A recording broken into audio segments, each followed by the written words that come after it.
या करे कमाल, ये रंग दे, ये खुशबू दे, ये तीखा, ये कम पड़े। क्या निराला MDH मसाला, MDH की हल्दी मिर्ची धनी।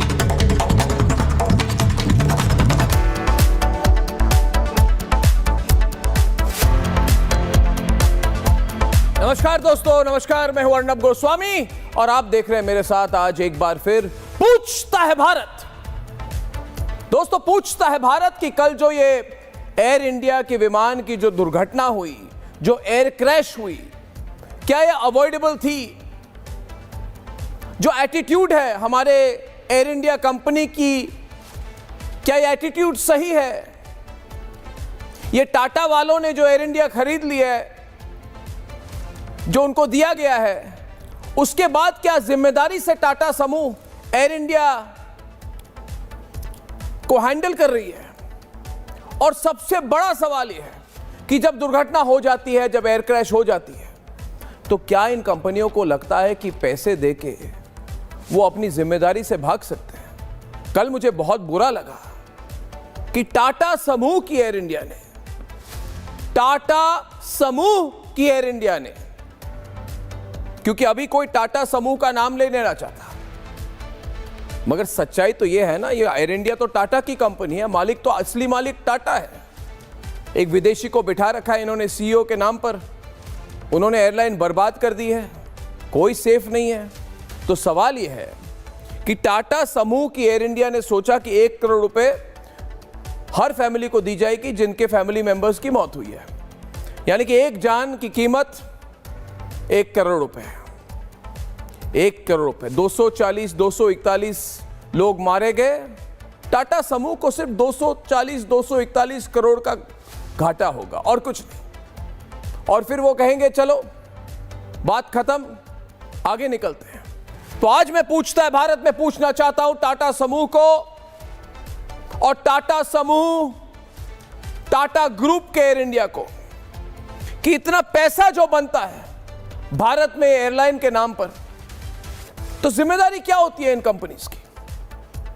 मैं पूछना चाहता हूं, आज पूछता है भारत में सरकार को, केंद्र सरकार को, कि क्या सही हो रहा है? हर बार केंद्र सरकार को भी तो कभी कभी पूछना चाहिए। सवाल केंद्र सरकार से यह है कि ये जो 2 कंपनीज की मोनोपोली बन गई है इस देश में, ये क्या भारत की जनता के लिए अच्छी बात है? दोस्तों, मोनोपोली यानी कि एक कंपनी की टोटल कंट्रोल मार्केट पर, तो ये कंपनी इतनी पावरफुल हो जाती है, इतनी शक्तिशाली बन जाती है कि ये कंपनी डिसाइड करती है कि कितना पैसा लगेगा। 5,000 के टिकट को 50,000 में बेच दे, जैसे इन्होंने किया है। हम सबको पता है कि 5,000 की टिकट को इन्होंने 50,000 में बेचा है। आंकड़े हमारे साथ है कि प्रयागराज में शाही स्नान के समय, जब महाकुंभ के समय, शाही स्नान के दिन, प्रयागराज जाने और आने के फ्लाइट टिकट का दाम 5 गुना बढ़ चुका था। क्यों बढ़ा? क्यों बढ़ाया गया? क्योंकि जितने हिंदू थे जिनको शाही स्नान के लिए जाना था, तो एयरलाइन को लगा, मैं सिर्फ एयर इंडिया की बात नहीं कर रहा, सब एयरलाइंस को लगा पैसा बनाने का समय है, पैसा बना लो। ये जितने सनातनी इधर लोग हैं, जितने जाएंगे, वो 5 गुना पैसा देके, 50,000 रुपए देके जाएंगे प्रयागराज। मगर क्या ये बात सही है? आप प्रयागराज जाने के फ्लाइट टिकट को 40-50,000 रुपए में बेचते हैं, और जब दुर्घटना हो जाती है, एयर क्रैश हो जाती है, जब 241 लोग मर जाते हैं, तो आप कहते हैं चलिए 1-1 करोड़ रुपए दे दो और मामला खत्म करो। क्या ये सही अप्रोच है? ये सवाल क्यों नहीं पूछे जाते? मैं पूछता हूं आज केंद्र सरकार को कि क्या ये अच्छी बात है कि इंडिगो और एयर इंडिया की इतनी मोनोपोली बन गई है एविएशन इंडस्ट्री में, यानी कि आप भारत में कहीं भी, इधर से A to B, B to C, आप जबलपुर से दिल्ली, आप गांधीनगर से मुंबई जाना चाहें, तो आपको 90% चांस है, 90% चांस है कि या तो आपको एयर इंडिया के प्लेन में जाना होगा या इंडिगो के प्लेन पे जाना होगा। और सरकार कहती है नहीं नहीं, आकाशा एयर है, स्पाइस जेट है। मगर स्पाइस जेट और आकाशा एयर की मार्केट शेयर क्या है? यानी कि मार्केट के कितने परसेंटेज को वो कंट्रोल करते हैं? 10% से कम। यानी कि 90% से ज्यादा मार्केट को कंट्रोल करती है दो कंपनियां, इंडिगो एयरलाइंस और टाटा समूह की एयर इंडिया। और ऐसी मोनोपोली मुझे लगता है ये गलत बात है। इसको क्लियर किया जाता है कि एयर इंडिया विस्तारा से मर्ज कर जाती है, फिर इंडिगो और एयर इंडिया की डुओपोली बन जाती है। मुझे लगता है कि ये भारत देश हमारा है, सिर्फ पूंजीपतियों का नहीं। भारत देश हमारा है, सिर्फ बड़े कंपनीज का नहीं। भारत देश हमारा है, सिर्फ अरबपतियों का नहीं, बड़ी कंपनियों का नहीं। और इसलिए पूछता है भारत की जो एयर इंडिया और इंडिगो की मोनोपोली बन रही है, इससे क्या जिम्मेदारी उनकी बढ़ी है? नहीं। क्या प्लेन के टिकट के दाम बढ़ गए? बिल्कुल। क्या प्लेन की हिफाजत अच्छी तरह से हो रही है? बिल्कुल नहीं। हाइड्रोलिक फेलियर से लेकर एयर क्रैश, हर गलत चीज एयरलाइंस में हो रही है, मगर पैसे वो ज्यादा ले रहे हैं आपसे, मुझसे। दोस्तों, अगर ये एयरलाइन वाले समझते हैं कि भारत के लोग इसको टॉलरेट करेंगे तो उनको कोई भी सरकारी परमिशन मिल जाए, मैं केयर नहीं करता। सरकार तो परमिशन देगी, मगर हम सवाल पूछेंगे कि परमिशन क्यों दी जाती है इनको। दो कंपनियां पूरे भारत, हमारे देश 140 करोड़ के देश की पूरी एविएशन मार्केट, यानी कि पूरी जो लोग यात्रा करते हैं, दो कंपनी डिसाइड करते हैं, सब कुछ कंट्रोल करते हैं। अच्छी बात नहीं है ये मोनोपोली के। मैं विरोध करता हूं। किसी भी क्षेत्र में मोनोपोली नहीं होनी चाहिए। कल क्या भारत सरकार अलाउ करेगी कि दो ही मीडिया के कंपनी हो, दो ही न्यूज चैनल हो? तब तो सरकार कहेगी नहीं, गलत बात है। तो फिर वही सरकार दो प्राइवेट कंपनियों को पूरी जिम्मेदारी देते थे एविएशन इंडस्ट्री की। इस पे मोनोपोली की रूल आनी चाहिए। दोस्तों, कल ये कंपनीज इतनी बड़ी हो जाएंगी, 200 से 300 प्लेन, 300 से 400 प्लेन। आज के दिन दोस्तों, ये करोड़ों लोगों को डोमेस्टिक एयर पैसेंजर मार्केट में इनका बहुत बड़ा मुनाफा हो रहा है। पिछले साल ये इंडिगो एयरलाइंस का मुनाफा में बहुत बढ़त हुई है। और भारत दुनिया की सिर्फ तीसरी बड़ी इकोनॉमी नहीं है, भारत दुनिया की तीसरी बड़ी एविएशन मार्केट है। यानी कि इधर 35 से 40 करोड़ रुपए प्लेन से जाते हैं हर साल, और सिर्फ दो कंपनियां कंट्रोल करती हैं। ऐसा क्यों, पूछता है भारत। हमारे पास आज 155 से ज्यादा एयरपोर्ट हैं। क्या हम सारे एयरपोर्ट दो कंपनियों के बीच में दे देंगे, वितरण कर देंगे? क्या यह सही बात है? और ये कंपनियां जो हैं, ये कोई गारंटी नहीं लेते हैं लोगों के लिए। ये नहीं कहते कि हाँ, हमारी मोनोपोली चल रही है, हमारी डुओपोली चल रही है, इसलिए हम ज्यादा बेहतर तरीके से जितने पैसेंजर एयर वाले हैं, एयर ट्रैफिक है, उनको हम उनका अच्छा सुविधाएं देंगे, सेफ्टी गारंटी करेंगे। कोई गारंटी नहीं करता, मगर मार्केट शेयर इनकी बढ़ती रहती है। और आज दोस्तों, आप दिल्ली से मुंबई जाएं तो 11 से 20 हजार रुपए लगती है आपको वन वे। आप इंडिगो एयरलाइंस में जहां पे पहले 5 से 6 हजार रुपए लगती थी, उसी एरिया में, उसी सेक्टर में आप देखेंगे 10 से 12 से 15 हजार रुपए लगते हैं। और कौन देता है ये पैसे? कौन भरता है ये पैसे? कौन गारंटी करती है प्राइवेट कंपनी के मुनाफा? ये कौन करता है? आप करते हैं, हम करते हैं, क्योंकि हम विवश हैं। हमें जाना है दिल्ली से मुंबई, हम प्लेन से जाएंगे, समय नहीं है। EMI देके भी लोग टिकट खरीदते हैं। मैं कहता हूं पैसा कमाना गलत बात नहीं है, मगर पैसा कमाना और बहाना बनाना नहीं चलेगा हमारे भारत में। यह मोनोपोली नहीं चलनी चाहिए। यह सरकार, यह देश, पूरा भारतवर्ष 140 करोड़ लोगों का देश है और आम आदमी का देश है, सिर्फ पूंजीपतियों और अरबपतियों का नहीं। आज पूंजीपति अरबपति सोचते हैं 240-250 करोड़ रुपए दे दीजिए, कॉम्पेंसेशन दे दीजिए। फिर अर्नब गोस्वामी रिपब्लिक भारत सवाल पूछेंगे तो कहेंगे अरे हम तो बड़े कॉम्पेंसेट करते हैं लोगों को, और कहेंगे देखिए एक आदमी तो बच गया, एक आदमी बच गया, 241 मर गए।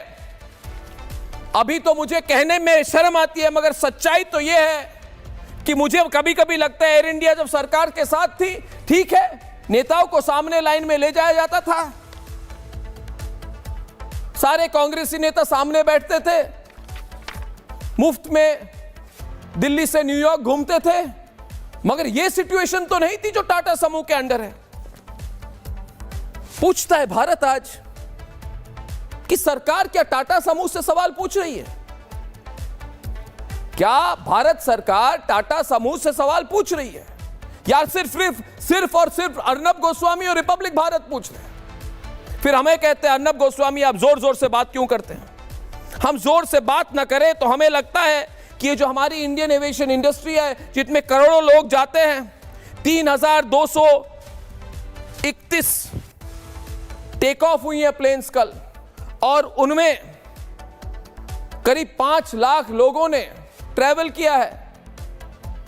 और सिर्फ आंकड़े नहीं होते हैं लोग, पीपल आर नॉट सिर्फ स्टैटिस्टिक्स, हमारे लिए तो नहीं होते हैं, मगर जो हुआ गलत हुआ। दोस्तों, कोई गारंटी नहीं लेता एयर क्रैश के बाद। मैं जानना चाहता हूं और पूछता है भारत कि टोटल डेथ टोल कल की क्या थी? बताया जाता है नहीं 100 120, फिर कहते हैं दिन के एंड में कि कोई सरवाइव नहीं किया।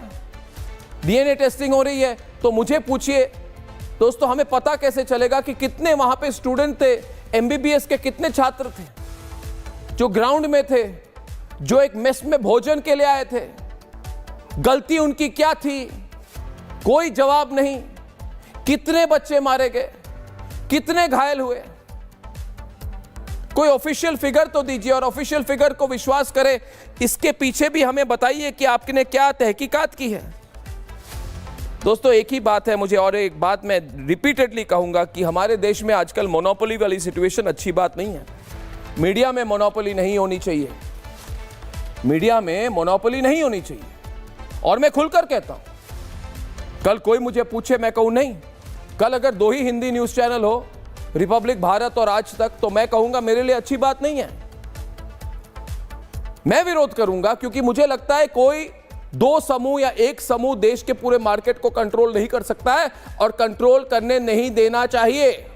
और अगर वो बात मीडिया में चलती है तो वो बात हर देश के हर सेक्टर में चलनी चाहिए। क्योंकि कल से लेकर आज तक जो मुझे फीलिंग हो रही है कि ये प्लेन की कंपनियां जिस तरह से उन्हें आंसरेबल होना चाहिए, उन्हें जवाबदेही होनी चाहिए, उनकी उतनी जवाबदेही नहीं है। और मैं ऐसे ही नहीं कह रहा, ये नहीं कि 7 बजे आके अर्नब गोस्वामी लेक्चर कर रहा है। मेरे पास कागज है, मेरे पास डिटेल है, मेरे पास मटेरियल है, मेरे पास दस्तावेज हैं कि एयर इंडिया और डीजीसीए यानी कि हमारे सिविल एविएशन मंत्रालय के बीच में क्या चल रहा है। दोस्तों, एक चिट्ठी मैंने कल देखी जिसमें DGCA, director general civil aviation ministry, Bharat सरकार चिट्ठी लिखती है कि ये जो है एलेक कैम्पबेल करके विदेशी आदमी, उन्होंने गलती की है। He has been found to be accused. और उन्होंने क्या किया है? इन्होंने कई सारे प्रोटोकॉल चेंज कर दिया, यानी कि इमरजेंसी इक्विपमेंट नहीं है एयर इंडिया के प्लेन में, मगर प्लेन आराम से बढ़िया से चल रहे हैं। और सरकार कहती है बुरा न माने तो 15 दिन में हमें जवाब दीजिए। ये किस तरह का अप्रोच है भाई? आप 15 दिन में बोल रहे, 15 दिन में जवाब दीजिए। 15 दिन में क्या कितने दुर्घटनाएं हो सकती हैं, और हो सकती थी। और सच्चाई ये है कि जो दस्तावेज 2 पेपर मेरे पास है वो 3 तारीख और 5 तारीख, 3 जून और 5 जून के पेपर्स हैं। और मैं देख के चौंक गया कि इस तरह की अप्रोच चल रही थी। तो वही एयर इंडिया तो समझेगी ना, कुछ भी हो जाए हम हैंडल कर लेंगे, हम बड़ी कंपनी है। ये पूरा जो चल रहा है सिलसिला है, ये गलत हो रहा है। कोई ना कोई, किसी ना किसी को तो कहना पड़ेगा। और मेरा तो कोई सॉफ्ट अप्रोच नहीं है, मैं खुलकर कह रहा हूं, भारत में हर क्षेत्र में फर्स्ट अकाउंटेबली सिटीजन होनी चाहिए। आम आदमी के तरफ क्या जवाबदेही होती है इन कंपनीज की? 240 करोड़ देके अपनी जवाबदेही से कोई नहीं भाग सकता है, एयर इंडिया भी नहीं। और ये सवाल और कई सवाल आज पूछता सिर्फ मैं नहीं हूं अकेले, ये सवाल आज पूछ रहा है। कोई चैनल पूछे ना पूछे, कोई एंकर ये कहे ना कहे, कोई केंद्र सरकार से सवाल पूछे ना पूछे, मगर सवाल देश करता है, पूछता है सारा भारत।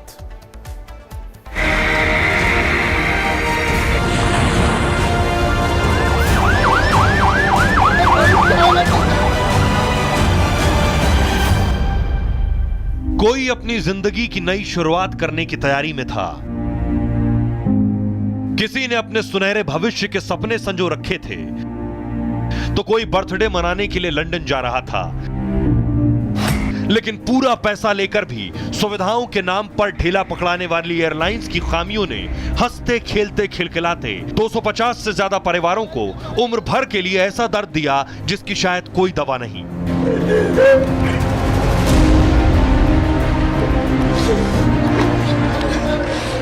गुजरात की जयश्री बेन हो या फिर राजस्थान की खुशबू, जिन्होंने अपने वैवाहिक जीवन की शुरुआत ही की थी, लेकिन 7 जन्मों की कसम खाने वाले एक जन्म भी साथ नहीं रह पाए। खुशबू के परिवार ने उसे लंदन जाने के लिए विदा किया था, लेकिन उन्हें क्या पता था कि यह विदाई आखिरी होगी। वो लोग 10 ही दिन 15 ही दिन साथ में रहे थे और हमारे जमाई लंदन जा चुके थे और वो अब जा रही थी और रास्ते में ही प्लेन क्रैश हो गया और हमारी बहन को भगवान ने हमारे से छीन ली। भारत जो तीसरा सबसे बड़ा एविएशन मार्केट है, जहां से सालाना औसतन 35 करोड़ लोग एयरलाइंस कंपनियों के विमानों से सफर करते हैं, इन यात्रियों की वजह से ही पिछले कुछ सालों में एयरलाइंस कंपनियों का बिजनेस फल फूल रहा है। लेकिन सवाल ये कि यात्रा के नाम पर मोटा पैसा बनाने वाली एयरलाइंस कंपनियों ने कभी यात्रियों की सुरक्षा को प्राथमिकता पर क्यों नहीं रखा? कल के विमान हादसे के बाद जितनी जल्दी मुआवजे का ऐलान किया गया, उससे तो यही लगता है कि इंसान की जान की कीमत पैसों से तोली जा रही है। जो लोग लाखों रुपए खर्च करके सुविधाएं लेते हैं, लेकिन क्या एयरलाइंस कंपनियां खत्म जिंदगियों को वापस ला पाएंगी? पूछता है भारत। आज पूछता है भारत में जो सवाल है बहुत गंभीर है। जो हादसा हुआ है, जो ट्रेजेडी हुई है, जो क्रैश है, बहुत सीरियस क्रैश है। इसलिए हमारे साथ आज हैं हर्षवर्धन त्रिपाठी जी, बहुत वरिष्ठ पत्रकार हैं। हर्षवर्धन जी नमस्कार। कैप्टन सिकंदर रिजवी हैं, ये बहुत सीनियर पायलट है, अपनी कंपनी है, हेलीकॉप्टर और चार्टर्ड प्लेन सब चलाते हैं।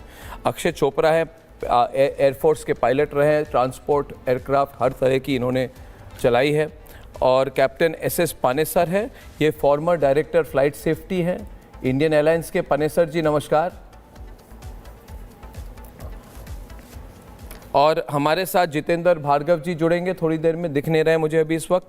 एयर कोमोडोर कार्तिकेय काले हैं, फॉर्मर फाइटर पायलट है और ये एरोस्पेस सेफ्टी के हेड रह चुके हैं भारतीय वायुसेना के लिए। Air commodore Kartikeya Kale, thank you sir. Air vice marshal PK Srivastava हैं, ये रक्षा विशेषज्ञ हैं और एयरफोर्स के एयर वाइस मार्शल रह चुके हैं। Thank you very much sir Srivastava ji, thank you so much. और लास्टली डॉक्टर विपुल सक्सेना है, एविएशन एक्सपर्ट।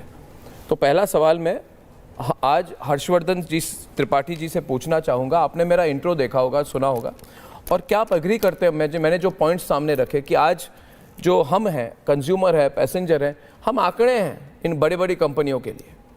कोई जवाबदेही नहीं है। 1-2 दिन लोग कहेंगे, नेता जाएंगे, स्टेटमेंट्स होंगी, 240 करोड़ रुपए का वितरण होगा, बाकी फिर एज यूजुअल काम चल रहा होगा। और एक तरह से वेकअप कॉल है हमारे पूरे देश के लिए, पूरी इंडस्ट्री के लिए। त्रिपाठी जी आपका क्या कहना है? आज 1 दिन हो गए इस एयर क्रैश के, तो आपको क्या लगता है? देखिए, सबसे पहले तो ये कि मुझे लगता है कि ये आपने देश की आवाज आज बनने का काम किया है, क्योंकि मैं लगातार, कल तो मेरी मना स्थिति ही नहीं थी, क्योंकि कल मैंने कोई डिबेट भी नहीं की, कोई बातचीत नहीं की, क्योंकि कल मेरा मन बहुत खराब था। और ये दुर्घटना जब हुई तो कई बार लगता है कि क्या इतने बड़े देश में कुछ लोगों का चले जाना, वो कुछ नंबर, कुछ आंकड़ा, या कहें कि 1 दिन 2 दिन, उसके बाद सब समाप्त हो जाता है। आपने जो अभी इस शो की शुरुआत में जो सवाल उठाए हैं, मैं उसमें कुछ सवाल और जोड़ता हूं। और मैं उन लोगों में से हूं, जब सरकारी एयर इंडिया थी और उसको प्राइवेट हाथों में जाना चाहिए, इसकी मैंने खूब जमकर वकालत की थी, क्योंकि सरकार ने बेड़ा गर्क कर दिया। सरकार ने एयर इंडिया को अपने लिए एक तरह से कहें कि अय्याशी का, सुविधा भोगने का एक जरिया बना लिया। बिल्कुल सही बात। एयर इंडिया के जहाजों की बर्बादी होती चली जा रही थी और उस वक्त मैंने कहा था कि निश्चित तौर पर उसके लिए खूब जमकर हम लोगों ने अभियान चलाया था, इस तरह की टीवी की बहस में भी कहते थे। जी जी। लेकिन एक बड़ा मुझे पीड़ा हुई, बड़ी निराशा हुई, जो टाटा समूह, जो उसका विस्तारा एयरलाइंस थी, उसकी जो दूसरी, और चूंकि आप तो नियमित तौर पर हवाई यात्राओं में हम सब सफर करते हैं, जो उसका स्टैंडर्ड था, हमें यह उम्मीद थी कि एयर इंडिया को जब सरकारी से टाटा समूह लेगा तो उसको वहां लेकर जाएगा। लेकिन हुआ उल्टा। पिछले कुछ समय में मैंने जितनी यात्राएं की हैं, और चाहे वो जहाज की कंडीशन हो, चाहे वो उनका जो भी बहुत बुरा। एक कहें कि जो उनके स्टाफ को जिस तरह से भी वो सारी चीजें खराब दिखती। और जो सबसे बड़ी बात है जो अभी आपने कहा, मुझे लगता है कि उस पर सरकार को ध्यान देना चाहिए और ये जवाबदेही सरकार की है सीधे। ये हम ये सिर्फ नहीं कह सकते हैं कि सिर्फ एक कंपनी की या एक कोई दो कंपनी की। अगर मोनोपोली इंडियन स्काई में, इंडियन एविएशन मार्केट में हो रही है तो उसकी जवाबदेह भारत सरकार है और भारत सरकार को ये सोचना चाहिए, क्योंकि हमने इसके पहले भी देखा है कि मोनोपोली जहां हुई वहां जब मार्केट क्रैश हुआ तो क्या कुछ हुआ, उनके भीतर की गड़बड़ियां हुई तो कैसे उनके जहाज खराब होते चले गए। आज एयर इंडिया के किसी भी विमान में आप यात्रा कीजिए, दुर्घटना कभी भी हो सकती है, किसी से भी हो सकती है, उसकी कुछ भी परिस्थितियां हो सकती हैं और ये तो अप्रत्याशित था जो हुआ। लेकिन एयर इंडिया से, टाटा समूह से, बोइंग से और अभी मैं देख रहा हूं कि डीजीसीए की तरफ से एक नोटिस जारी किया गया है कि अब सभी को चेक करके और तब भेजा जाएगा। ये सारे सिक्योरिटी प्रोटोकॉल क्यों फॉलो नहीं किए गए, ये एक बड़ा सवाल है। और मेरा ये मानना है कि जो लोग इस दुर्घटना में मारे गए हैं, ये 1 करोड़ का मुआवजा, ये बहुत सुनने में लगता है कि बहुत अच्छा काम है, बहुत बड़ा कर दिया और ठीक है ये किया, लेकिन शायद हमें ये जवाब मांगना चाहिए कि कंज्यूमर के तौर पर, उपभोक्ता के तौर पर, we the people of India, हम भारत के लोग के तौर पर हम कहां गिनती में है, किस तरह से इन कंपनियों से देखे जा रहे हैं, ये सवाल निश्चित तौर पर पूछा जाना चाहिए। और कई दुर्घटनाएं पहले भी हुई हैं और इन दिनों कई ऐसे इंसिडेंट्स हुए हैं जिससे लगता है कि बाल बाल बच गए। ऐसी सिचुएशन हुई है विपुल जी, बिल्कुल ऐसी सिचुएशंस हुई हैं और क्योंकि एक्सीडेंट नहीं हुआ किसी की जवाबदेही नहीं है। कैप्टन पानेसर, आपका क्या कहना है, इसके लिए किसकी जवाबदेही होनी चाहिए? अर्नब जी, आपने तो एविएशन की पोल खोल के रख दी है। We have no, I would like to remind you कि जब हमारे ऑनरेबल जे.डी. टाटा जिंदा, जो वर्ल्ड ओवर में फादर ऑफ एविएशन गिने जाते थे, आज अगर वो जिंदा होते तो उनकी हालत देखनी चाहिए थी। ये क्या कर दिया इन्होंने, एयर इंडिया का कितना बेड़ा गर्क कर दिया इन्होंने। They do not have a proper management. लोगों को थ्रेटन, पायलट्स को थ्रेटन कर, कोई स्नैग रिपोर्ट करता है उसको टर्मिनेट कर देते हैं। एक पायलट ने आके रिपोर्ट कर दी जहाज में ये खामी है, ये कमी, मैं नहीं है जाता हूँ। एक आदमी सैन फ्रांसिस्को से बेंगलोर फ्लाइट रिफ्यूज़ करी कि इस जहाज़ में ऑक्सीजन नहीं है, उसको लैंड करते ही टर्मिनेट कर दी। वो बेचारा हाई कोर्ट में गया, हाई कोर्ट डीजी यूनिवर्सिटी के मज़े ले रहे हैं, कहते हैं इसका हम कुछ नहीं कर सकते। ये क्या हो रहा है इसमें? क्योंकि पायलट है basically by virtue of circumstance is very honest person. He wants to save fuel, he wants to save cut short the route, he wants to fly better way so that the aircraft life is increase. और they threaten है, और जो भी snag report करता है उसको शाम तक सैक लेटर दे देते हैं आज की तरह। क्या ये थ्रेटनिंग पॉलिसी चलेगी एयरलाइन में? You have the confidence. आज ये मेरे को बताओ, जब से टाटा वाले डीजी ने 5 करोड़ फाइन करा है, एक आदमी old couple coming from New York to Bombay, एक व्हील चेयर नहीं मिले, उसकी डेथ होगी। मैंने मैसेज भेजा विल्सन कैम्पल को, he refuse to meet me. उन्हें कोई डायरेक्टर विजिलेंस भेजा, फॉरेनर था। O captain, we can't spend money on the wheelchair, I can't spend 3 million. I say, I'll give you 5 million. Are you ready to die? I'll kill you right now. He had no answer. Is this the attitude of the airline today? ये attitude हो गई है, ये attitude है। नहीं नहीं, ये attitude है। और कैप्टन साहब, उसके बाद कहना है विपुल जी ऑन एयर, जरा विंडोज ठीक करें। उसके बाद doctor Vipul Saxena, air India कहती है हमने बहुत पैसे बना लिए इस साल, हमने 61,000 करोड़ रुपए की रेवेन्यू की है। तो 61,000 करोड़ से 200 करोड़ का मुआवजा देना इनके लिए बड़ी बात नहीं है। सच्चाई ये डोंट केयर वाला अप्रोच चल रहा है एयर इंडिया का। We don't care about the passengers. कोई ज्यादा सवाल पूछेगा, केस कर दो, डेफेमेशन केस कर दो, कोर्ट की धमकी दो। और सरकार ने खुली छूट क्यों दी हुई है इनको? सर 10 लाख करोड़ नहीं, सरकार का क्या रोल होता है इसमें विपुल जी? 10 लाख करोड़ भी प्रॉफिट बना दे, लेकिन ये आदमियों की जिंदगी, ये जो आदमी गुजरेंगे ये वापस नहीं आ सकते। उनकी लाइफ 10 करोड़ के भी प्रॉफिट बना ले, उससे क्या फर्क पड़ेगा? नहीं, मगर लेकिन हमें शर्म की बात है कि आज मैं कहता हूँ कि इवन डीजीसीए में भी इनकम्पिटेंट आदमी बैठे हुए, they are under the pressure of ये लॉबी जो एयर इंडिया। और डीजीसीए मतलब केंद्र सरकार ना, डीजीसीए मतलब केंद्र सरकार की क्या जिम्मेदारी होती है? क्या केंद्र सरकार एक हैंड्स ऑफ अप्रोच चला सकती है कि हाँ टाटा समूह को दे दिया वो चलाए? उनकी जिम्मेदारी है। और डीजीसीए ने इतनी लंबी छूट, लॉन्ग रोप क्यों दी हुई है? विपुल जी खुलकर बहस करें, कोई आपको रोक नहीं रहा है, खुलकर बहस कर सकते हैं। विपुल जी। बिल्कुल अर्णब, आई थिंक बहुत अच्छा टॉपिक तुमने उठाया है। और मैं आपके साथ उस समय भी प्रोग्राम में आया हूँ जब एयर इंडिया का प्राइवेटाइजेशन चल रहा था। हाँ बिल्कुल। एंड मैं उसका हमेशा अपोज करता था और मैंने केवल एक बार सपोर्ट किया जब ये डिसीजन हुआ कि एयर इंडिया टाटा के पास जा रही है जी। और मैं पूरा कॉन्फिडेंट था कि Tata will be able to take care of it because parents company है जी। और कहीं ना कहीं इमोशनली टाटा एयर इंडिया से कनेक्टेड थे। पर आई थिंक आज उल्टा हो गया है और मैं पिछले करीब 4 साल से मैं आर्टिकल लिख रहा हूँ, कमेंट मार रहा हूँ कि it has gone to the worst people, क्योंकि जो एक्सपेक्टेड था उसका बिल्कुल उल्टा हो रहा है, कोई कंट्रोल नहीं है। आपको जस्ट एक इन्फॉर्मेशन देना चाहता हूँ, अगर आप प्रोसेस की केवल बात करें, एक सिस्टम है फोका, फ्लाइट ऑपरेशंस क्वालिटी एश्योरेंस जी। ये एक अथॉरिटी दी हुई है रेगुलेटर ने हर एयरलाइन को कि भाई आप अपना भी एक इंटरनल ऑडिट करते रहिए और उसकी हमें एक रिपोर्ट दीजिए। सब फेक सिस्टम चल रहा है क्योंकि एक उसका चेक एंड बैलेंस नहीं है। कैप्टन पानेसर इसके बारे में थोड़ा सा और बता सकते हैं बिकॉज बहुत सीनियर कमांडर रहे हैं और बड़े पायलट हैं। ये सिस्टम को पूरा मैनिपुलेट किया जा रहा है। अगर वो सिस्टम को पूरी तरह से फॉलो किया जाता, मैं समझता हूँ कि number of accidents, number of complaints कम हो सकते थे। दूसरी चीज जी, दूसरी चीज आज क्या होता है बीच में आप प्लीज गरिमा, हाँ जी बोलिए बोलिए। दूसरी चीज एक सामान्य आदमी ट्रैफिक रूल तोड़ता है, पुलिस वाला इमीडिएटली 200 रुपए का उसको चालान काट देता है। यहाँ क्या होता है, एयर इंडिया कुछ गलती करेगी, डीजीसीए उसको 1 करोड़ का 2 करोड़ का नोटिस दे देगा, but there no criminality involve नहीं है। तो जब तक कहीं ना कहीं टॉप मैनेजमेंट और कल मैं बताऊं, कल ऐसी सिचुएशन थी विपुल जी, और मैं शॉक था। हमारे रिपोर्टर ने कहा, मैंने पूछा कल शाम को कि डीजीसीए क्या कर रही है, काम चल रहा है, बोला नहीं, दोपहर को इनके सारे बड़े ऑफिसर निकल चुके हैं पिछली गेट से, इनको जवाबदेही नहीं है, इन पर पूरी एरोगेंस है। मुझे लगता है जितेंद्र भार्गव जी टाटा समूह को पूरी खुली छूट देने का डिसीजन ले चुकी है डीजीसीए। बड़ी बड़ी घटनाएं होती है। मेरे पास कागज जरा मेरे को भेजे। मेरे पास ऐसे कागज है भार्गव जी कि 5 तारीख को शो कॉज नोटिस दी गई है कि आपकी एयर इमरजेंसी इक्विपमेंट चल नहीं रही है आपके प्लेन में, आपने उसके बावजूद प्लेन चला लिए, यानी कि कोई घटना हो जाती, लोग मर जाते और उसके बाद ऑपरेशन कवर अप शुरू हो जाता।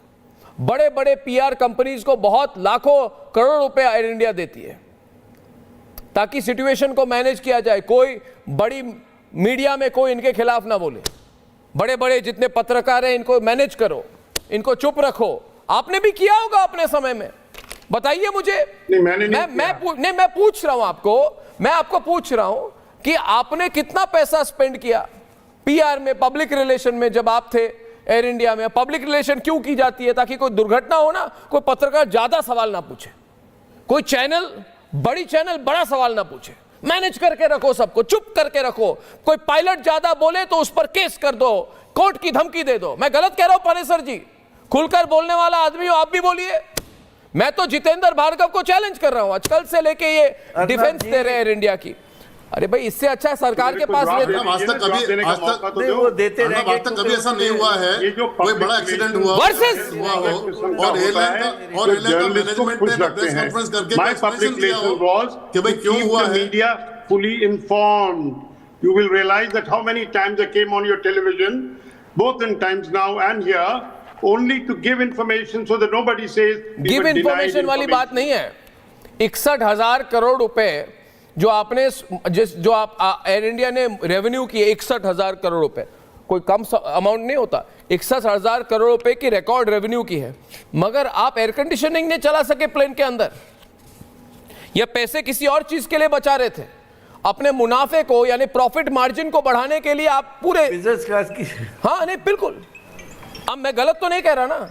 सेफ्टी के लिए आप सीट बेल्ट नहीं लगा सकते। मेरे पास रिपोर्ट है भार्गव जी की सीट बेल्ट नहीं चलती है, जो चेयर है वो गिर जाते हैं, टूट जाते हैं, मगर आप कहते हैं काम नहीं करती। हाँ आप पानेसर जी बोलिए ना, आप पूछिए ना भार्गव जी को, पूछिए ना।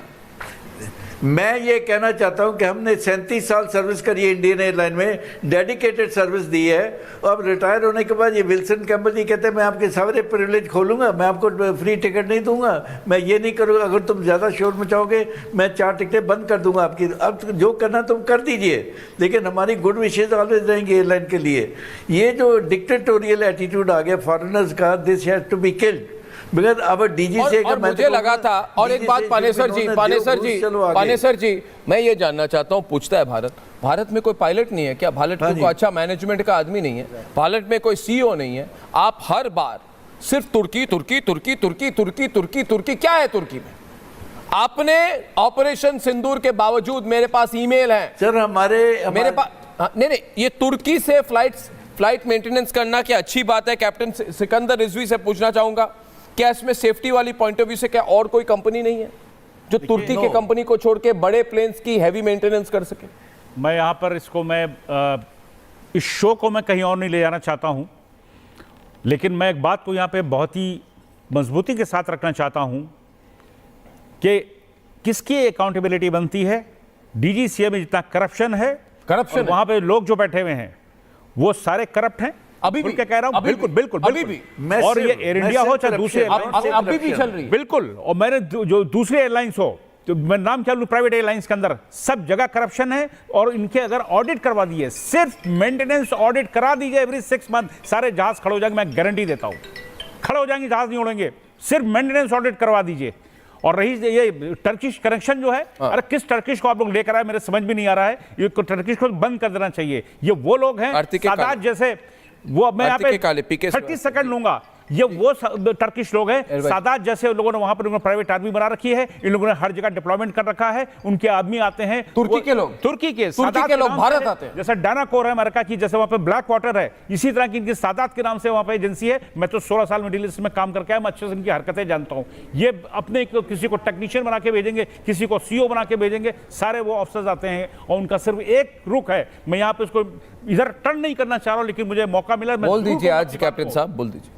टर्किश को सादात का सिर्फ एक मकसद है कि भारत हो या ऐसे जो मुल्क हैं जहां पर अब यहां पे वही आ जाए कि आप आके बैठ के हिंदू मुसलमान करो। मैं हिंदू मुसलमान की बात नहीं कर रहा हूं। उन कंट्रीज को नुकसान पहुंचाइए, उन कंट्री को नुकसान पहुंचाइए जो उनके इरादों को आगे बढ़ने नहीं देती है। मैंने बंद लफ्जों में सब कुछ कह दिया और मुझे कहने में रत्ती भर शक नहीं है। कल से मैं कई चैनल पे बात को कह चुका हूं कि इसके अंदर फ्यूल मैनेजमेंट की जो प्रॉब्लम आई है, वो अचानक लॉस कैसे पावर हो जाएगी। आपको लगता है बिल्कुल अनएक्सप्लेन्ड है? आप पायलट रह चुके हैं, मैंने अक्षय जी पायलट रह चुके हैं, कोई पायलट अभी तक कोई पायलट एक्सप्लेन नहीं कर पाया कि कल क्या बात हुई। और कई लोग कह रहे हैं इसमें सैबोटाज हो सकता है, इसमें कोई और प्रॉब्लम हो सकती है। मैं बता रहा हूं, आप बताइए। बता रहा हूं जेके, मैं रिजवी साहब बोलिए, बोल दीजिए। 2:30 बजे पहले शो में मैंने इस बात को क्या कहा, बोल दीजिए। जब टेक ऑफ हो रहा था, एयरक्राफ्ट रोल कर रहा था, फ्यूल लेकर के गया था, फुल फ्यूल उसमें एयरक्राफ्ट के अंदर था। कैप्टन सब्बरवाल बहुत ही सीनियर पायलट हैं, आप जानते हैं, इंस्ट्रक्टर भी हैं, वो लाइन इंस्ट्रक्टर भी हूं एयरक्राफ्ट के। उसके अंदर जो को पायलट है वो भी एक्सपीरियंस है, आज तक बिल्कुल नया नहीं था। 1100 घंटे अच्छी फ्लाइंग होती है 787 के ऊपर। जब टेक ऑफ होने के बाद रोल किया है, रोल करने के बाद टेक ऑफ हुआ, लिफ्ट ऑफ होते ही उन्होंने मेडे कॉल दी और 2 वर्ड और बोले थे। क्या बोले? उन्होंने सीधे कहा था नो थ्रस्ट नो लिफ्ट। और एयरक्राफ्ट उसके बाद साइलेंट हो गया उनका आरटी और सीधे एयरक्राफ्ट चला गया। अगर आपकी एक वीडियो जो वायरल हो रही है उसको जरा ठीक से देखिएगा, थोड़ा एनलार्ज करके देखिएगा, आपको लगेगा जैसे एयरक्राफ्ट लैंडिंग मोड में जा रहा है। हाँ बिल्कुल, प्लेन ऐसे जाती है, फिर फ्लैट हो जाती है, फिर कोशिश होती है ऐसे जा रही है ऊपर, फिर पूरे पैरेलल हो जाती है और उसके बाद लगता है कि फिर से एक बार उड़ने की कोशिश कर रही है मगर गिर जाती है। उसको इसका तब उस समय क्या हो रहा था? अक्षय, आप भी एक्सपीरियंस पायलट है, आप ट्रांसपोर्ट प्लेन चला चुके हैं, आपको क्या लगा? देखिए, सबसे पहली चीज तो क्या, जब हम रनवे पे भागते हैं, जब हमने थ्रॉटल खोला रनवे पे, तो उस समय एक स्पीड होती है V1। अगर हम वो अचीव कर लेते हैं तो हमें टेक ऑफ करना है। अगर उससे पहले कोई भी प्रॉब्लम आती है तो हमें अबॉर्ट करना होता है टेक ऑफ। इसका मतलब है रनवे पे कोई प्रॉब्लम नहीं आई।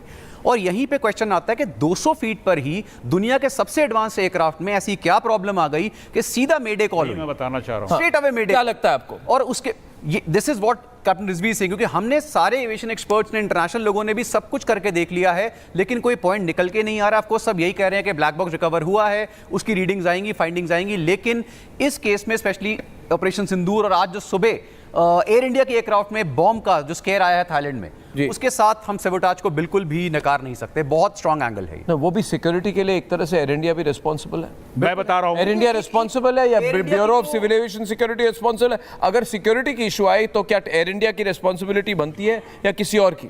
नहीं, इसमें तो देखिए अर्नब जी, एक सिंपल सी चीज देखिए कि मैं एक लेमैन के टर्म से लेके चलता हूं, टेक्निकल भूल जाते हैं। आप मुझे बताइए, सोशल मीडिया पे 90% वीडियोस किस एयरक्राफ्ट की बनती हैं कि उसके सिस्टम काम नहीं कर रहे, उसके स्टाफ ने मिसबिहेव करा, खाना गंदा था, एयर इंडिया, सीटें फटी हुई हैं, एयर इंडिया, वहां पे यूरिन की स्मेल आ रही है, Air India, business class, air India, air India. Questionable किसको करना है हमने इसमें? हम टाटा पे पूरा ट्रस्ट करते थे जब टाटा ने टेक ओवर किया, and we are very happy, लेकिन और टाइम भी दिया है, लेकिन अब जो कंडीशन बैड टू वर्स होती जा रही है, it is Tata and it is the government who आप किसको जिम्मेदार मानते हैं? एयर वाइस मार्शल पीके श्रीवास्तव जी। अर्नब, पहली बात तो जो हादसा हुआ है वो अपने आप में इतना जैसे हृदय विदारक है जी, बिल्कुल। इतना बीभत्स है अपने आप में। एक जिसे कहते हैं कि you can only say give heartfelt condolences to the families, nothing else you have. But जो आपने सवाल पूछा है कि इसमें किसको दोषी मानना चाहिए, तो दोषी तो जो ऑपरेटर होता है, जो एयरलाइंस होती है, उसी को माना जाता है, क्योंकि उनके दायरे में मेंटेनेंस भी आता है, उनके दायरे में टेक्निकल ऑडिट भी आता है, उनके दायरे में ऑपरेटिंग प्रोसीजर्स, मेथड्स और ऑपरेटिंग ऑडिट भी आता है। उन्हीं के दायरे में ये जहाज़ है, तो उनको ही जिम्मेदारी लेनी पड़ेगी। और ऑफ कोर्स डीजीसीए, जिसका ये एक तरीके से उनकी रिस्पॉन्सिबिलिटी है कि जो एज ए रेगुलेटर की जितनी भी चीज़ें फिक्स की गई हैं, जो भी फॉलो करना है, जो मेथड्स हैं, प्रोसीजर्स हैं, प्रोटोकॉल्स हैं, वो सारे फॉलो किए जा रहे हैं कि नहीं, जैसा आप भी बता रहे हैं। और एक तरीके से एक जनमानस में भी है कि डीजीसीए अपने काम को करने में कोताही करती है। उसके बहुत सारे कारण हो सकते हैं। कुछ पैनलिस्ट ने कहा कि करप्शन है, मैं उसको नहीं कहना चाहूँगा, लेकिन ये करप्शन ज़रूर इस मामले में है, चाहे वो इसका करप्शन हो, एक्शन का करप्शन हो, फाइनेंस का करप्शन हो, या मेथड्स को ओवरसी करने का करप्शन हो, वो भी करप्शन के आयाम होते हैं। तो यहाँ पर जो हादसा हुआ है, उससे हमें सीख लेनी पड़ेगी, क्या गलत हुआ, क्यों हुआ। सवाल तो हम पूछेंगे, एयर कमोडोर कार्तिकेय काले, सवाल हम पूछेंगे, सवाल पूछना चाहिए। लंबा छूट, इतनी लंबी छूट क्यों मिलती है? आप देखिए, मेरे पास एक कागज है, मैं आपको दिखाता हूँ, इसमें लिखा गया एलिज्ड ऑफेंडर। आप देखिए, इन्वेस्टिगेशन रिपोर्ट मेरे पास है, ये एलिज्ड ऑफेंडर में नंबर 1 कैम्पबेल विल्सन का नाम है, और नेचर ऑफ इन्वेस्टिगेटर है पूरी operation of aircraft with expired emergency equipment. देखिए, मैं बना के नहीं कह रहा, ये पूरे सीक्रेट डॉक्यूमेंट्स मेरे पास है। भार्गव जी देखिए, एक्सपायर्ड इमरजेंसी इक्विपमेंट के साथ प्लेन चल रही है। कितने लाखों लोगों ने इन प्लेन्स पर सवारी की है। भार्गव जी, क्या मुनाफे के लिए होता है सब कुछ? सेफ्टी कम, किराया ज्यादा, हर रूल का उल्लंघन। और डीजीसीए एकदम एक तरह से पोलाइटली कहती है, बुरा ना माने तो थोड़ा देख लीजिए, 15 दिन में हमें जवाब दे दीजिए, ताकि उसके बाद हम मैनेज कर सके। कि मैनेज करके रखा है क्या डीजीसीए को? ये प्रॉब्लम होती है, बड़े बड़े समूह को आप देते हैं ना ये प्लेन्स, इनको लगता है बस हम ही है। हाँ जी, एयर कमोडोर काले, क्या कहना चाहेंगे आप? देखिए, उड़ान सुरक्षा, since I was associated with flight safety in Indian air force, मैं बस यही कहूँगा कि उड़ान सुरक्षा जो है, इसमें कोई भी कहीं पर भी कोई कॉम्प्रोमाइज़ नहीं हो सकता है। उड़ान सुरक्षा के जो भी मानक हैं, whether it is civil aviation में है या मिलिट्री एविएशन में है, उन पे कोई कॉम्प्रोमाइज़ कभी भी परमिटेड नहीं है। जहाँ भी कॉम्प्रोमाइज़ होगा, वहाँ सिचुएशन कुछ ना कुछ ऐसी उत्पन्न होगी जिससे कहीं ना कहीं कुछ ना कुछ गलत ज़रूर होगा, एंड जान माल का नुकसान कभी ना कभी ज़रूर होगा। तो मेरी तरफ से एज अ प्रोफेशनल ओपिनियन हमेशा यही रहा है कि जो भी मानक हैं, जब आपने यदि कुछ SOPs बनाई हैं, प्रोसीजर्स बनाए हैं, जो भी बनाए हैं, they have to be followed to the T, and इसमें कोई कॉम्प्रोमाइज नहीं है। कॉम्प्रोमाइज हो चुका है। देखिए कमोडोर साहब, आपको बताऊं, देखिए एयरफोर्स में आप रह चुके हैं, आप फाइटर पायलट भी रह चुके हैं, आप एरोस्पेस सेफ्टी के लिए भी जिम्मेदार रहे हैं भारतीय वायुसेना के लिए। एयरफोर्स में कोई किसी उल्लंघन के लिए दोषी पाया जाए, उसके बाद क्या सेकंड चांस मिलती है? मगर इधर ऐसे शोकॉज नोटिस गए हैं, और बड़े बड़े अफसर ने वहां पे कहा है कि it is evident from the investigation that negligence and ignorance on part of the organisation due to violation of aircraft rule 37 sub rule फलाना ठिकाना, सब कुछ प्रूव हो चुका है। मगर ये जो विदेश से आए हुए कैम्बेल, इन पर कोई एक्शन नहीं होती है। टाटा समूह को सब कुछ पता है, कोई एक्शन नहीं होती है। क्या ये एयरफोर्स वायुसेना में होता है? ह्यूमन लाइव्स आर नहीं, इन्वॉल्व। ये बिल्कुल वायुसेना में हो ही नहीं सकता है, इसमें कोई शक नहीं है। तो इधर क्यों हो रहा है? एयर इंडिया क्यों कर रहा है? In fact Arnab, we are flying vintage aircraft कितने टाइम से हमने फ्लाई करे हैं और उसकी इतनी जबरदस्त सेफ्टी रिकॉर्ड है। नहीं, मगर इधर भी सेफ्टी रिकॉर्ड तो हो सकती है ना, ये केयर नहीं करते। Total इनको negligence। लगता है 15-20 हजार दे के टिकट लेने वाले लोगों की कीमत क्या है। यही एटीट्यूड है भार्गव जी, ये एटीट्यूड बन चुकी है ना कि आम आदमी 200-300 मर जाए कोई फर्क नहीं No पड़ता। airline would deliberately compromise on Deliberately. safety issues. Hindi में बोले, I sir. agree with you. Yes, DGCA has been sending Hindi में बोले, notices, sir, but Hindi the में। fact is, no, hold it. नहीं, Should DGCA's responsibility end with sending a notice, or take it to the logical end and say, look, I am the regulator. I have responsibility to the public. कोई for responsibility ensuring नहीं होती safety इनकी, of all flights. कोई responsibility नहीं होती। बोलने की बात है। हर्षवर्धन जी, कोई रिस्पॉन्सिबिलिटी दिख रही है इनमें? But show cause question is, notice why मेरे not? हाथ Why में। are we not questioning? तो show cause notice, Responsibility show they have cause to execute. आज 13 तारीख है। आज 13 तारीख है भार्गव साहब। हर्षवर्धन जी जो नोटिस इन्होंने दी है जिसमें उल्लंघन प्रूव हो चुका है, ये 6 तारीख की है। ये 6 तारीख की है। मुझे लगता So, है what is कि DGCA expected Tata to do? समूह की They should take it to the पर ये logical बड़ा end. धब्बा है। डीजीसीए निश्चित तौर पर जिस तरह के हम लोग डेली जब भी हम लोग एयर ट्रेवल करते हैं, जिस तरह की स्थितियां हवाई जहाज के साथ, हवाई कंपनियों के साथ, हवाई यात्रा के वक्त यात्रियों को होती है, निश्चित तौर पर डीजीसीए अपनी जिम्मेदारी निभा रहा है, इसमें कोई इब्बत नहीं है। लेकिन जो सबसे बड़ा सवाल है कि क्या जिस टाटा को इस देश के लोगों ने, एक समय में तो सिर्फ टाटा बिरला प्रतिष्ठा की बात होते थे, क्या टाटा समूह की साख खतरे में है? क्या टाटा समूह को सिर्फ एडहॉक बेसिस पर अब चलाया जा रहा है? जो पहले जो टाटा की साख थी, क्वालिटी कंट्रोल था, वो खत्म हो चुका है क्या? मुझे लगता है कि ये बड़ा सवाल है जो इस दुर्घटना के साथ ज्यादा बड़ा होकर आया। और किसकी अरेस्ट हुई है भार्गव साहब? भारत में अर्नब गोस्वामी उद्धव जी से सवाल पूछ लेता है तो अर्नब गोस्वामी को आप जेल भेज देते हैं। 250 लोग मर गए, 300 लोग मर गए। किस बड़े अफसर की अरेस्ट हुई है? कि कुछ नहीं, कुछ तो मैं कहता हूं पूछता है भारत कि सिंबॉलिकली अरेस्ट कर दो। एयर इंडिया के सीईओ का अरेस्ट कर दो, 14 दिन जेल जाए। ऐसे नहीं होता है। ऐसे नहीं होता है। सिर्फ पत्रकारों को अरेस्ट किया जाएगा, नेताओं को सवाल पूछेंगे तो हमें अरेस्ट किया जाएगा। इन्वेस्टिगेशन चलेगी आपके केस में, आपके केस में इन्वेस्टिगेशन चलेगी। अर्नब गोस्वामी आके कागज दिखाए तो बोलेंगे ज्यादा सवाल पूछते हो तुम, चुप रहो। भारत पूंजीपतियों का देश नहीं है, भारत के लोगों का है। पानेसर जी, इसके बाद भी कोई चुप रहेगा क्या?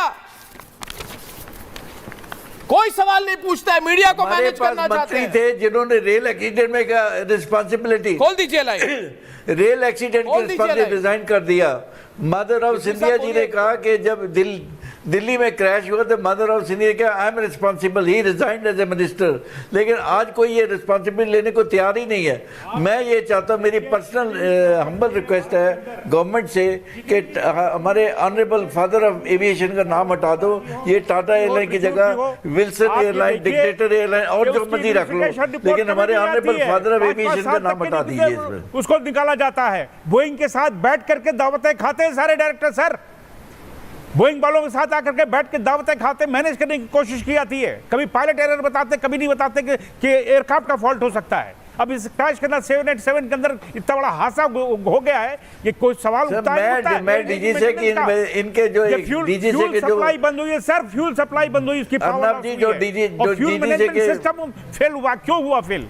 ये मेंटेनेंस का क्या है? और मैं समझ सकता हूं कि अगर आप देखिए इसको एंगल से, सर डीजीसी में प्रॉपर्ली नहीं हो रही है, सेफ्टी नहीं हो रही है, ना ही सिक्योरिटी हो रही है। सर एक क्वेश्चन ये भी तो आता है कि एयरक्राफ्ट कौन सा है? हम कोई विंटेज एयरक्राफ्ट तो फ्लाई कर सकते हैं, बिल्कुल 7 पे भी अगर भरोसा नहीं कर सकते तो एयरक्राफ्ट बचा कौन सा हमारे पास?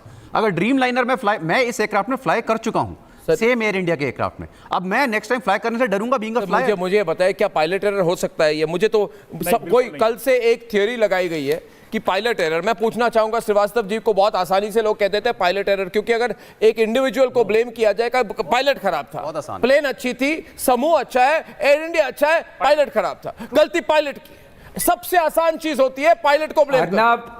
श्रीवास्तव जी, ये कल से चल रही है एक चक्कर, क्योंकि पायलट अभी, क्योंकि पायलट अपना बचाव ये नहीं कर बिल्कुल सकता। गलत चल रहा है, क्योंकि पायलट अभी अपने डिफेंस के लिए अवेलेबल नहीं है। बिल्कुल वो अपना डिफेंस नहीं कर सकता है, ये ठोक दो उस पायलट पे। एरर के दायरे में नहीं आता है।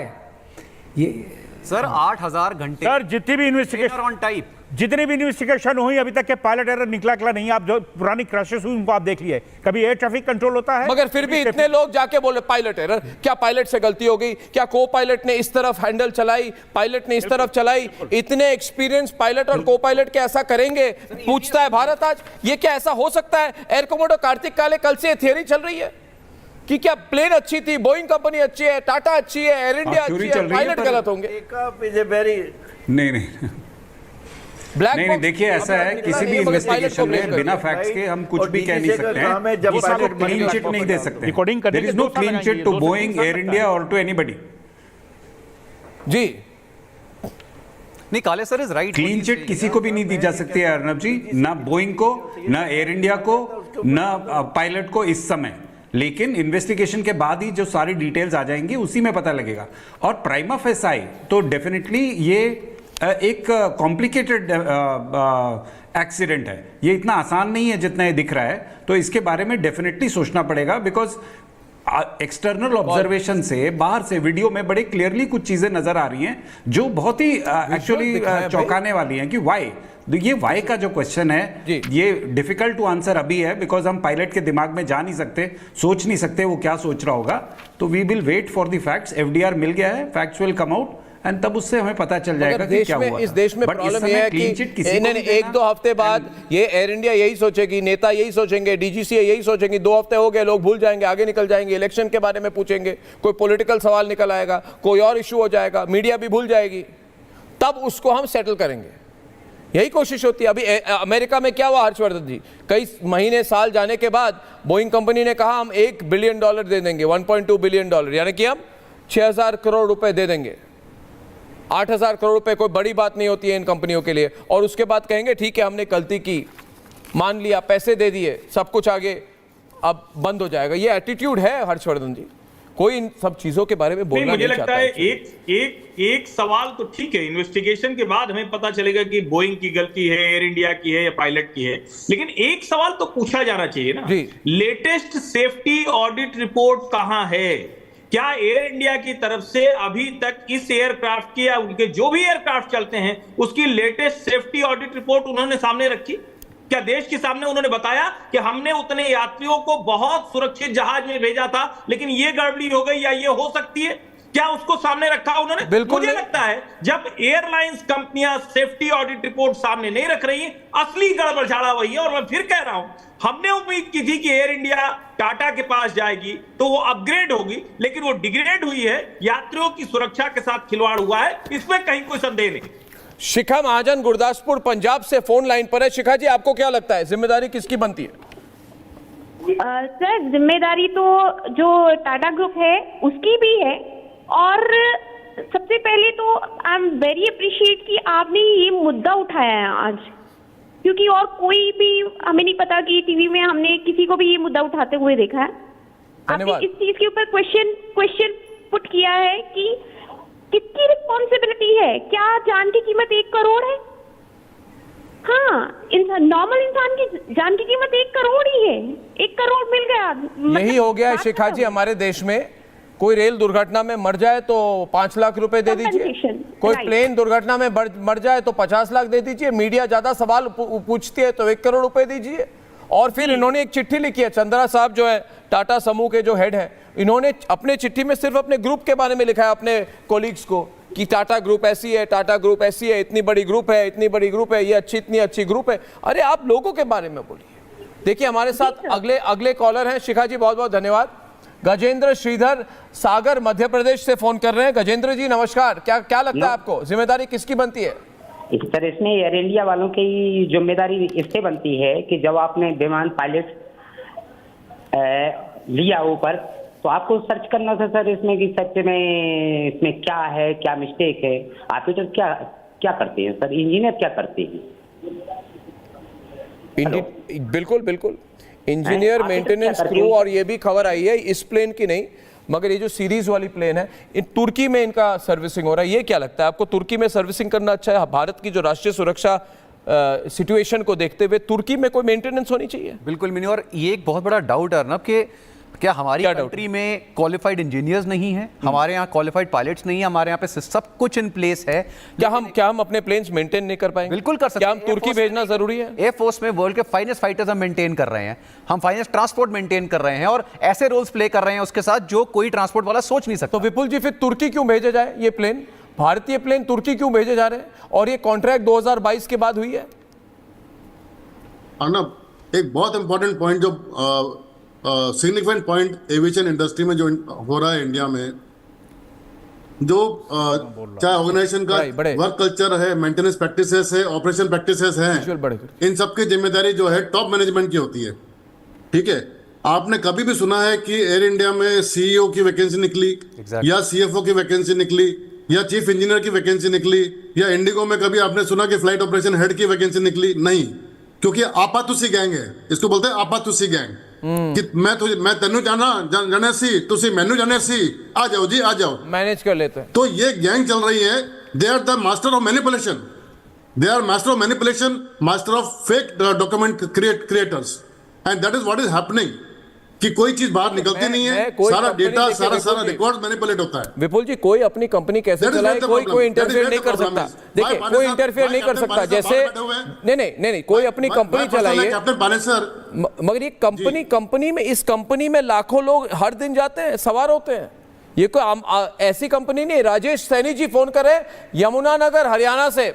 सैनी साहब नमस्कार, किसकी जिम्मेदारी बनती है? हेलो, टीवी को थोड़ा वॉल्यूम कम कर लीजिए। हेलो सैनी साहब, टीवी की वॉल्यूम कम कर लीजिए, नहीं तो एको आती है। हाँ जी सर। हेलो, इन्होंने टीवी ऑन करके रखा है इसलिए इनकी एको आ रही है। सैनी साहब, अच्छा अगले कॉलर पे जाते हैं। चंद्र प्रकाश दानी जी रायपुर छत्तीसगढ़ से फोन लाइन पर है। चंद्र प्रकाश साहब, किसकी जिम्मेदारी बनती है?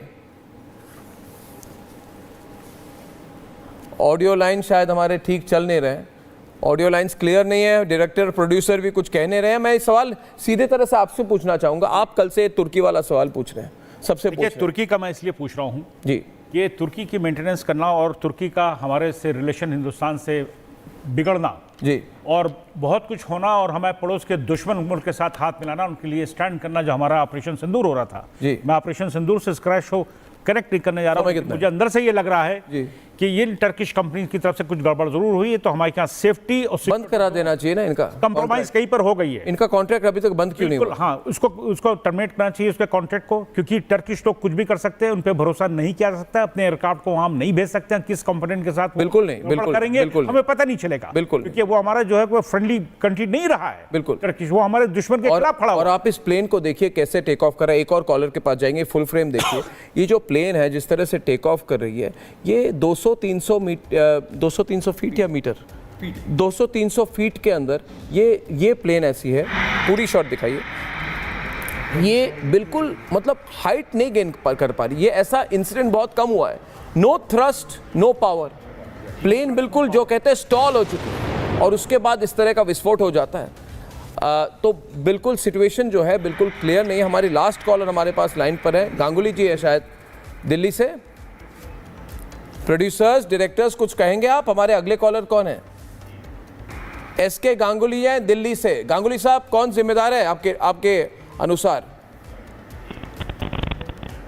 गांगुली साहब, इंडिया में इतने टैलेंट है, बड़े बड़े पायलट्स हैं, why Turkey has been chosen as a maintenance hub for India? बिल्कुल सही सवाल, बिल्कुल सही सवाल है, बिल्कुल सही सवाल है गांगुली साहब। तो इसका कोई हाई लेवल में डिसीजन किसने लिया? बट मैं पूछ रहा हूं गांगुली साहब, मैं सवाल पूछ रहा हूं, तुर्की से इन प्लेन्स की यानी ऐसे प्लेन्स की मेंटेनेंस या सर्विसिंग हो रही है, सरकार को पता नहीं है? ऑपरेशन सिंदूर के बाद टाटा समूह और एयर इंडिया को खुली छूट क्यों मिलती है? आप जब चाहें 2 महीने 3 महीने में इनके साथ कॉन्ट्रैक्ट बंद करें। इतनी लॉन्ग रोप क्यों दी जाती है? सरकार चाहे तो एक दिन में बंद करवा सकती है। यह कठिन सवाल है। देखिए दोस्तों, इसमें मैंने आज, आपने देखा होगा, मैंने एयर इंडिया से सवाल पूछा है, डीजीसीए से सवाल पूछा है और केंद्र सरकार से भी सवाल पूछा है। मुझे नहीं लगता कि जो भारत की एविएशन इंडस्ट्री में हो रहा है वो अच्छा हो रहा है। आपको क्या लगता है? मैं हूं अर्णब गोस्वामी, आप देख रहे थे आज शुक्रवार, मेरे साथ पूछता है भारत। इसी पर ब्रेकिंग न्यूज एक ब्रेक के बाद। नमस्कार।